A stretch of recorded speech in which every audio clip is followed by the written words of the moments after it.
Week 5, huh? I mean, seriously, did anyone see this level of offensive explosion coming? Every game felt like a highlight reel. Quarterbacks going off, upsets left and right.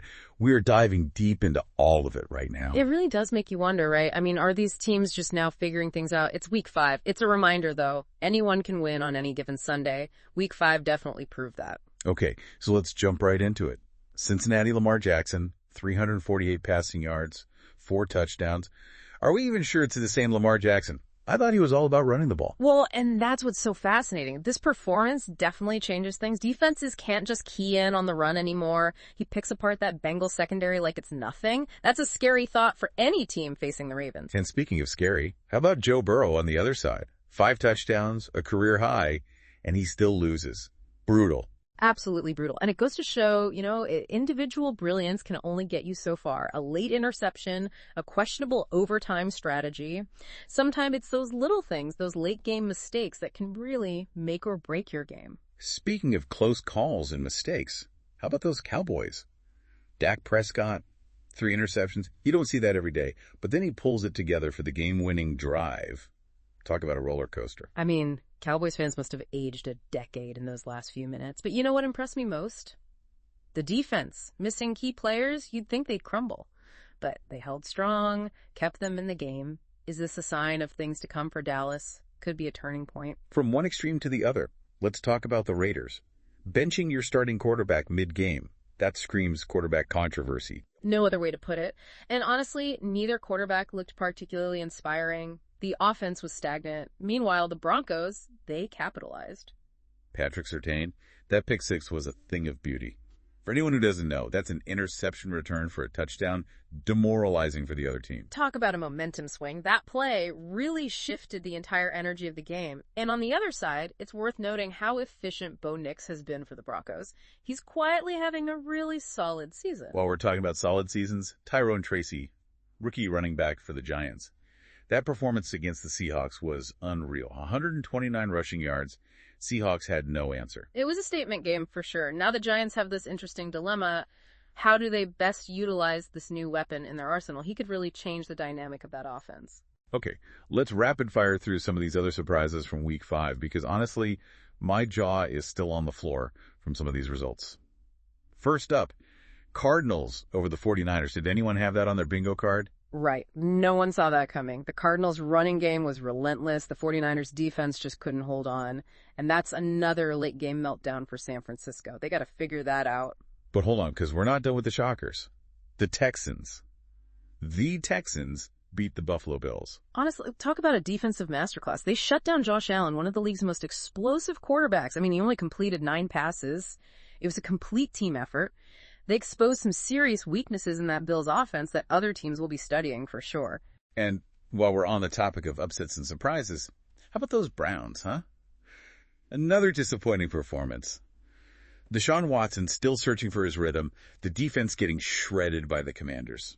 It's like watching a completely different Browns team than we've seen in previous years, and not in a good way. Something is definitely off in Cleveland. Meanwhile, the Commanders, they're exceeding expectations left and right. Could this be their year? Are we witnessing the rise of a contender? It's certainly a possibility. Jaden Daniels is looking more and more comfortable as their quarterback, and you combine that with the performance we saw from their defense. The NFC East just got very interesting. Hold on, because we have to talk about the Jaguars finally in the win column. Trevor Lawrence had a career day, passing yards for day. A much-needed win for the Jaguars, no doubt. They needed that morale boost. But let's be real, they're still giving up big plays on defense. That's going to need to change if they want to be anything more than a feel-good story. You're right, they got to tighten things up. Speaking of tightening things up, the New York Jets. Not a great look in London. Aaron Rodgers throwing 3 interceptions, including a pick 6. Yeah, and against a Vikings team that didn't even have their offensive A-game. The Jets, they've got some soul-searching to do. Can Rodgers regain that MVP form, or is this the beginning of the end for him? That's the million-dollar question, isn't it? But, even with a less than stellar offensive showing, the Vikings found a way to win. That defense came up big when it mattered most. They're more than just a one-trick pony. Okay, we absolutely cannot go into halftime without talking about that thriller on Thursday night. Atlanta over Tampa Bay in overtime. Kirk Cousins rewriting the Falcons' record books. That was a performance for the ages. 509 passing yards. The Buccaneers defense simply had no answer. Cousins was on fire, throwing darts all night. While I try to block out the mental image of darts flying at defenders, you're right, he was phenomenal. But for the Bucs, oof, that was rough. Fumbles, interceptions, it's like they were trying to hand the game to the Falcons. It's a stark reminder that momentum can shift so quickly in this league. 1 minute you're in control, the next you're watching the other team celebrate on your home turf. Every play counts. That's what we've learned. And on that note, let's take a quick break. When we come back, we'll be breaking down the playoff implications from all this Week 5 madness, highlighting even more players who blew us away, and giving you something to think about as we gear up for Week 6. All right, we're back and ready to dive deeper into the aftermath of that wild Week 5. Seriously, though, with the season really starting to heat up, what do these upsets and shakeups mean for the playoff picture? Well, I think it's safe to say Week 5 threw everyone for a loop. I mean, who had the Commanders on top of the NFC East at this point? Not many. The question is, can they actually sustain this? That division is a beast, always a battle. It'll be fascinating to see if they crumble under pressure or solidify themselves as a true contender. And, you mentioned the NFC East, and I immediately think, okay, what about the NFC South? Because we can't forget about the Falcons. That win against Tampa Bay was huge, especially in overtime. Are the Falcons suddenly the team to beat in that division? It's definitely possible. I mean, Kirk Cousins, he was on another level in that game. But let's not forget about the Saints. They're quietly putting together a solid season. And they always seem to have Tampa Bay's number. This division is going to be a nail-biter to watch, that's for sure. It's true. You can never count out the Saints, especially in their division. But on the flip side, we've got some teams that are probably starting to sweat a little bit. I'm looking at you, Buffalo, and San Francisco. These were supposed to be Super Bowl contenders. But after Week 5, those doubts are starting to creep in. No doubt about it. The Bills losing to the Texans, that's a tough one to swallow, especially for a team with those kinds of aspirations. Josh Allen, he needs to figure out what went wrong. And fast. And the 49ers, these second-half collapses are becoming a habit. They can't keep relying on those early leads. Eventually, teams are going to figure out how to exploit that. They're giving their fans a heart attack every single week. So stressful. But speaking of stress, let's give some love to those players who thrived under pressure in Week 5. We already talked about Lamar Jackson, Patrick Surtain, and Kirk Cousins having career days. Anyone else catch your eye? Oh, absolutely. We have to mention Tyrone Tracy again. For a rookie running back to have that kind of impact, against the Seahawks no less, that's something special. He's the real deal, and I can't wait to see what he does next. And on the defensive side of the ball, how about Andrew Van Ginkel from the Vikings? That pick 6 on Aaron Rodgers, talk about a game changer. These young guys are the future of the league. So exciting to watch. It's awesome to see them step up and make those big plays. So, as we wrap up our deep dive into Week 5, what's the one big takeaway you want our listeners to remember? What should they be thinking about as we head into Week 6? Honestly, Week 5 was a masterclass in why we love the NFL. It's unpredictable, it's exciting, and on any given Sunday, anything can happen. The teams that can adapt, learn from their mistakes, and just find ways to win, even when it's messy, those are the teams we'll be seeing in January. Adaptability, that's the name of the game.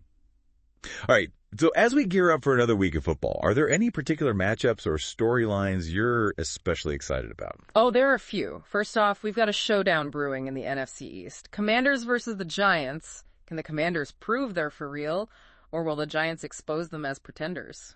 It's going to be good. I'm already clearing my schedule for that one. Yeah. Anything else? Give me another matchup that's going to keep us on the edge of our seats. Okay, how about this? The Cardinals, fresh off that huge win against the 49ers, going up against a desperate Rams team. The Rams are hungry for a win, but can they overcome their offensive woes? Or will Kyler Murray and the Cardinals continue to defy expectations? It's going to be a battle of wills for sure. Bring on the chaos. That's what makes this season so captivating. It's anyone's game right now. You got that right. With so much still up in the air, who knows which team will be holding that Lombardi trophy come February. But hey, that's the beauty of it all, right? Every week brings a new set of surprises. Speaking of surprises, remember how we were talking about Lamar Jackson earlier? And how his performance is making us rethink what a quarterback can be? Turns out, that's just the tip of the iceberg when it comes to the evolution of the quarterback position in the NFL. And that's what we're diving into next after a quick word from our sponsors.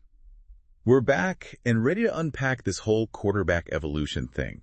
It's not just about Lamar Jackson's arm, right? It feels bigger than that. Yeah, it really does. We always try to put quarterbacks in these neat little boxes, right? The Well, game manager, the scrambler, the pocket passer. But this new generation, they're like, hold my playbook because they can do it all. so how do we even begin to understand this? What should we be paying attention to as the season unfolds? Give you the inside scoop. Keep your eyes on the defenses. They're the ones scrambling to catch up. If they can't contain these mobile quarterbacks who can also make every throw in the book, it's going to be a long season for them.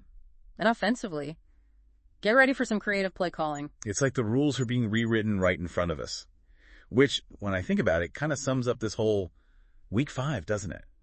So as we wrap things up, what's the big takeaway from all this chaos?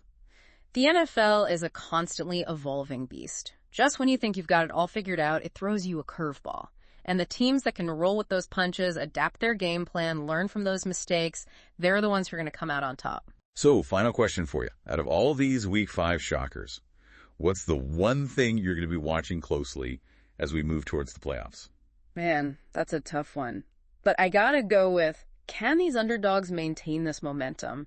Can the Commanders hold on to that top spot in the NFC East? Will the Falcons keep soaring high? Or will we see those powerhouse teams, the ones we expected to dominate, will they reclaim their place at the top? It's going to be a wild ride, that's for sure. And that's the beauty of it all, right? The NFL never disappoints when it comes to drama and excitement. Week 5 was full of surprises, phenomenal plays, and those moments where you just had to pick your jaw up off the floor. Oh. That's why we love this game, folks. Thanks for joining us for another deep dive. We'll be back next week to break it all down again. Until then, keep those helmets strapped on and those fantasy lineups updated.